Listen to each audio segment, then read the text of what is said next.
Que o bondoso Deus, na companhia do seu Filho Jesus Cristo, unido com a ação do Espírito Santo, possa estar presente nesse momento de reflexão, meditação da sua santa palavra, nesta manhã. Amém. Vou perguntar para vocês, o que mais você deseja na vida? O que mais você deseja na vida?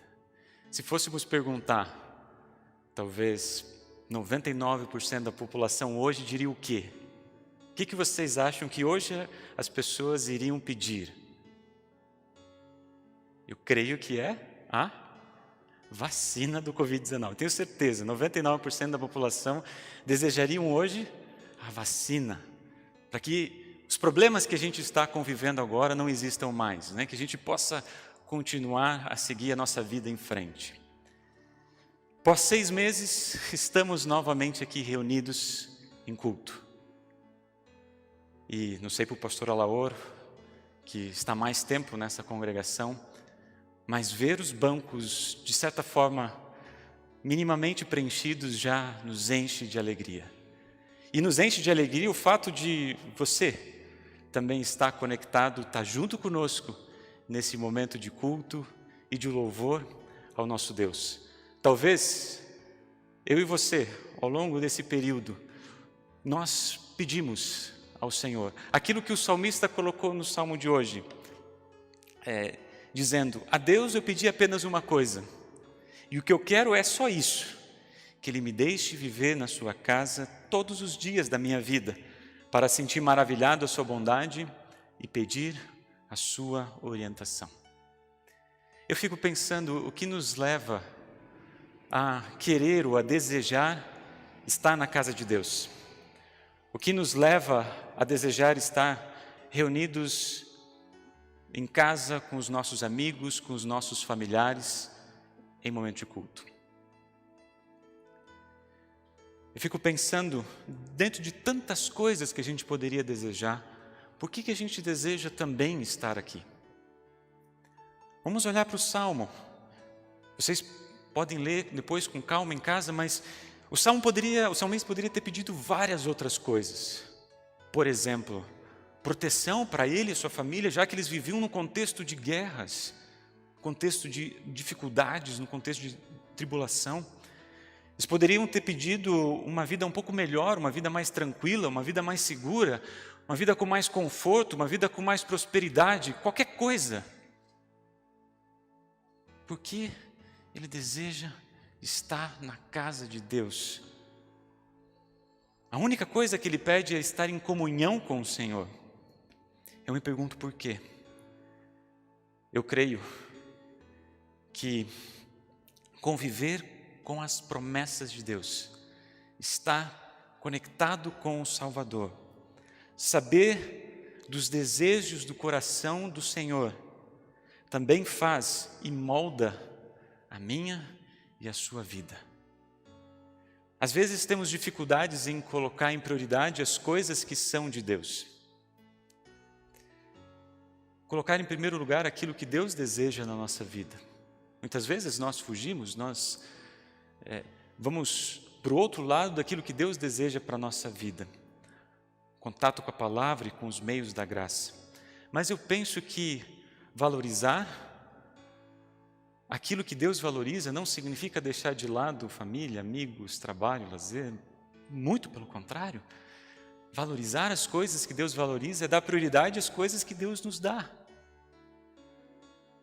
Como é que eu posso dar prioridade a Deus e a sua palavra, se minha vida está de cabeça para baixo? Está uma bagunça. Como eu posso desejar estar na casa dele, se outras coisas podem estar tomando conta da minha vida? Como eu posso desejar estar com o Senhor se eu estou lidando com um problema muito sério? O apóstolo Paulo, quando escreve a carta de Filipenses, essa que a gente leu no culto de hoje, a gente poderia dizer que a vida dele estava de cabeça para baixo, estava virada.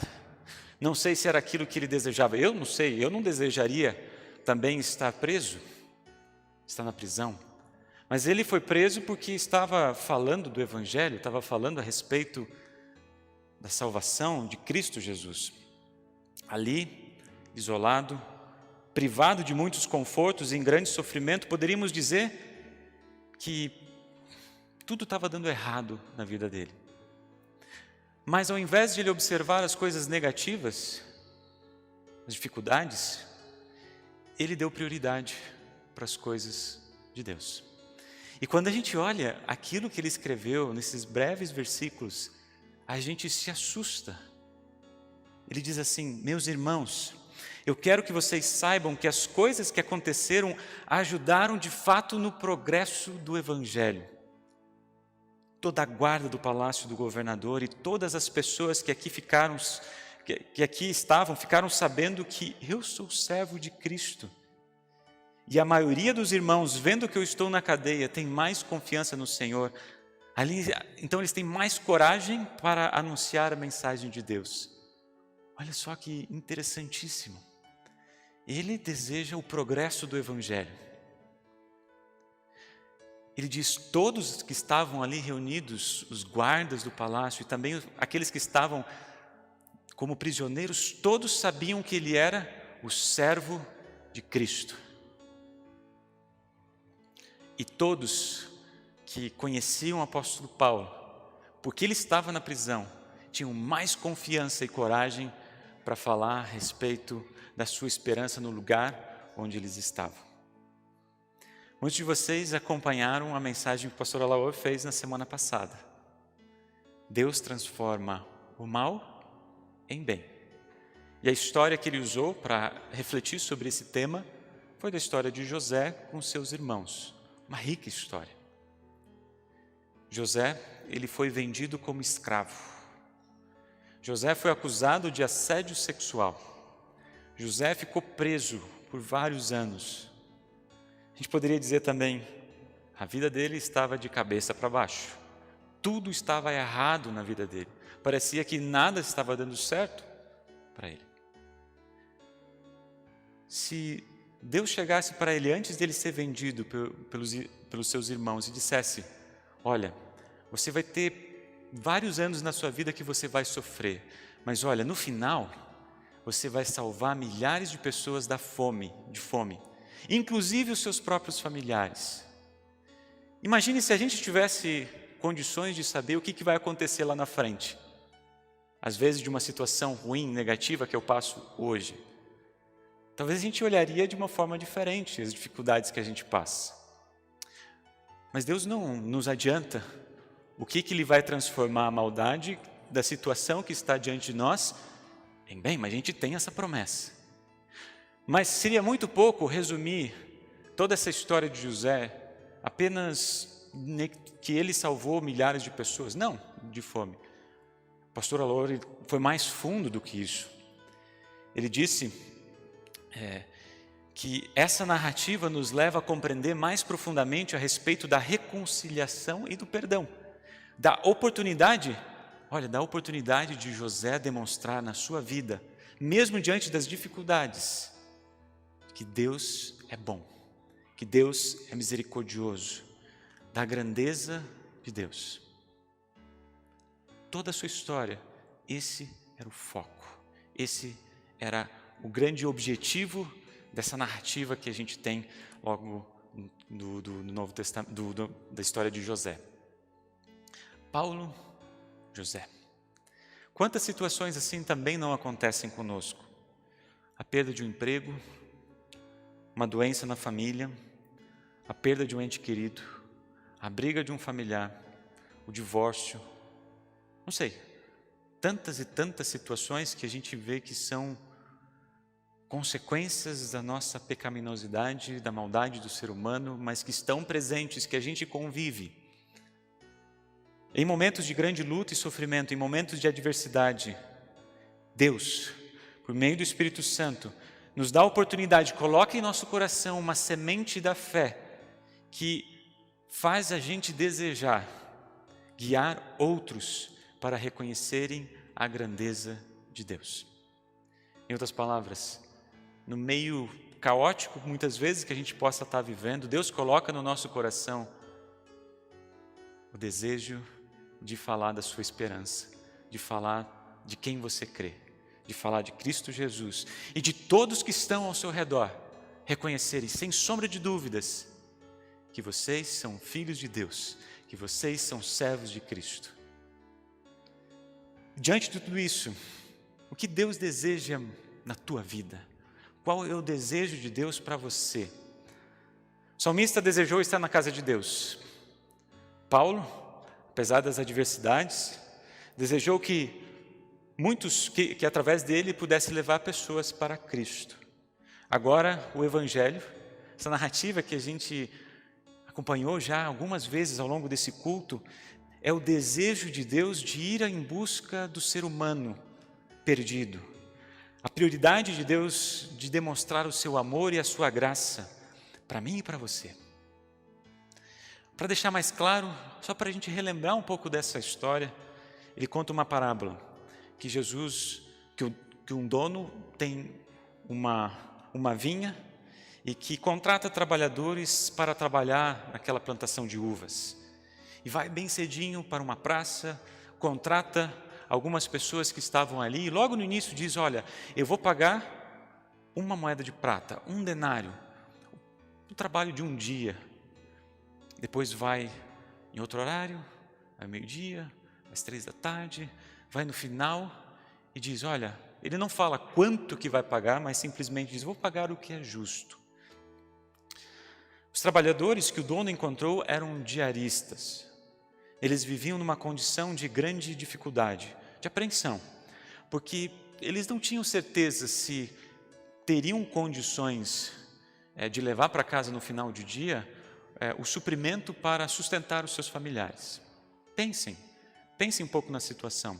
Se coloquem no lugar desses trabalhadores. Tentem imaginar vocês saindo de casa, mas sem ter nenhuma perspectiva de que vão retornar e vão poder cuidar dos seus entes queridos.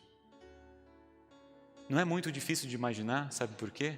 Porque milhões e milhões de pessoas vivem essa realidade. Saem todos os dias de casa, sem ter condições de voltar e dizer, consegui um emprego.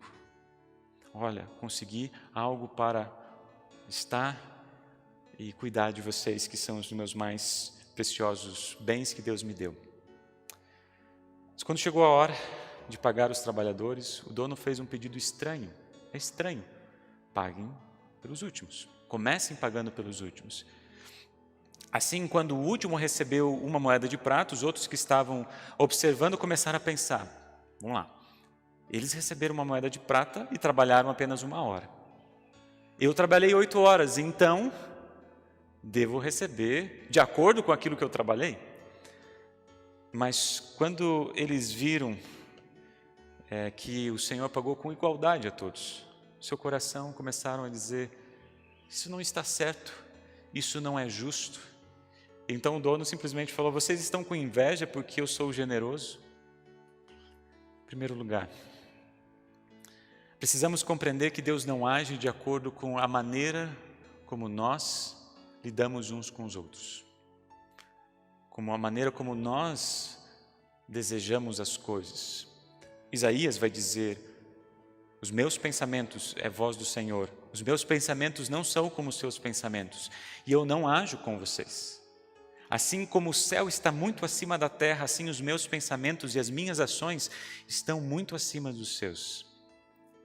Essa não é uma história de economia, pois se fosse assim, iríamos dizer, Deus não entende nada de negócios, está levando a sua plantação, a sua vinha ao prejuízo.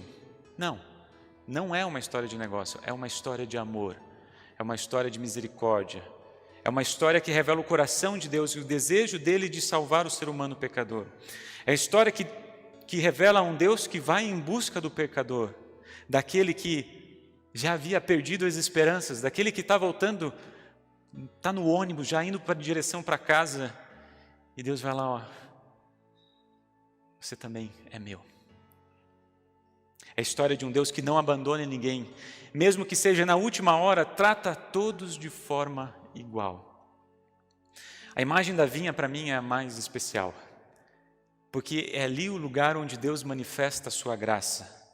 Está na vinha, está na casa de Deus, está nos meios da graça, é o presente. Isso não é um trabalho, não é um trabalho estar na vinha, viver na vinha, mas é uma alegria, é uma bênção. Olha só, estar na vinha é o presente.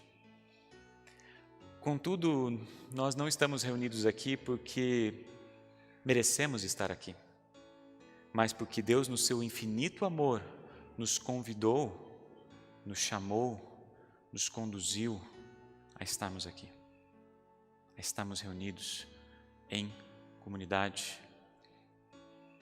Por meio do Espírito Santo, por meio da palavra, alguns foram inseridos, como eu, desde o batismo, mas outros conheceram e vivem essa vida da fé ao longo da sua vida, através de pessoas fiéis que testemunharam esta mensagem.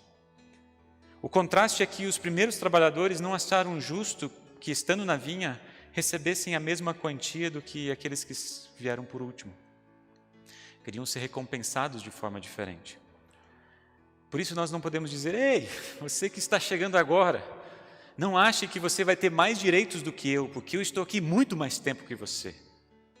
Não, a gente não deve olhar dessa mente distorcida que muitas vezes a gente involuntariamente pensa ou tem. Não, eu estou aqui mais tempo, eu tenho mais direitos do que você. Não, ao invés de pensarmos assim, a gente tem que encher o nosso coração de esperança, de alegria, de gratidão, porque nós temos pessoas que estão sendo batizadas, pessoas que estão sendo inseridas na família da fé. Nós temos que nos alegrar quando pessoas conhecem o Salvador Jesus. Nós temos que festejar quando alguém entra na casa de Deus, quando alguém se conecta dentro do nosso culto. Nós temos que nos alegrar, nós temos que festejar. Esse é o desejo de Deus, esse é o coração de Deus. A minha oração é que possamos desejar aquilo que Deus deseja também. Deus deseja chegar no seu coração.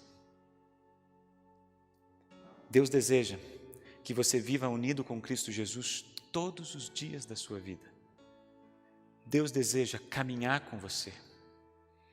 Deus deseja lhe conceder o bem mais precioso, que é a morada celestial, que é poder estar na vinha.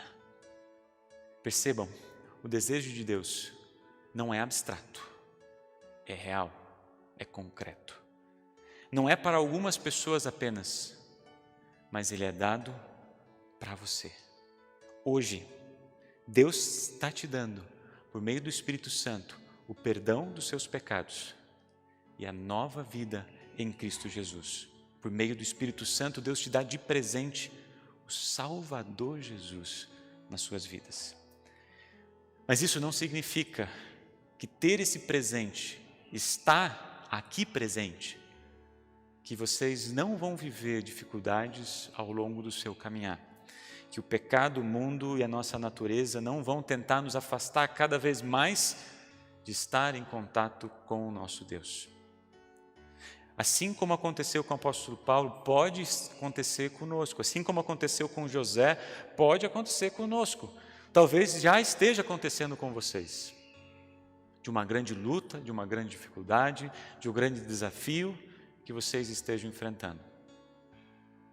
Mas assim como Deus conduziu Paulo, José e todas as pessoas que hoje aqui a gente mencionou, assim como conduziu eles, a ação do Espírito Santo para orar e falar com Deus, possa também conduzir a cada um de nós a termos condições de pedir e de dizer: ó Senhor Deus, nas minhas lutas e sofrimentos, abra portas para a Tua Palavra, nos dê condições de levar e conduzir outros para dentro da Tua casa, da Tua vinha, da Tua família.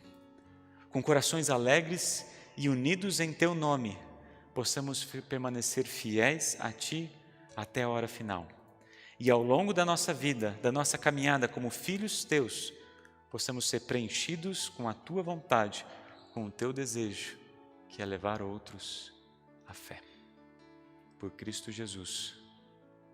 Amém. Colocamos em pé.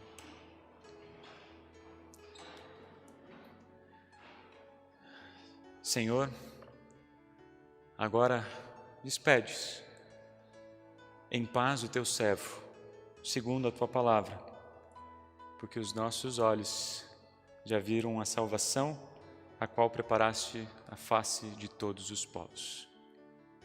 Amém. Pode sentar.